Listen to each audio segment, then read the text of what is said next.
Our next identities are the reduction identities. So we have one for sine squared, one for cosine squared, one for tangent squared. And in each of them, they replace it with cosine just with the power of 1.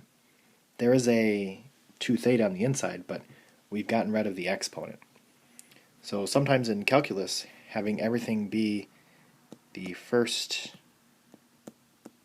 power cosine will make a problem easier. So you'll have certain calculus techniques that you're trying to use, and if you can get everything to be cosine first power first, before you do those calculus techniques, then it can make your life a lot easier. So it says use a reduction identity to rewrite in terms of first power of cosine, and then simplify. So I want to use the sine squared for this one, and it's going to be 1 minus cosine of, well, it starts out as 5 theta, and then it doubles whatever that is. So this will be 10 theta, all over 2. And you'll notice that everything is now the first power. We don't have any exponents left. With number 19, it's the cosine squared, so I want to use this identity.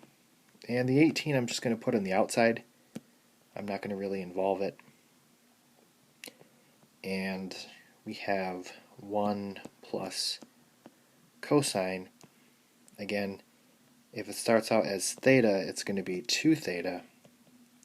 R starts out as 2 theta, so it's going to become 4 theta. And this is over 2. So then if I distribute that 18, it'll be 18 plus 18 cosine of 4 theta, all over 2. And then that can reduce to 9 plus 9 cosine of 4 theta. So that would be our answer. And again, we've gotten rid of the power.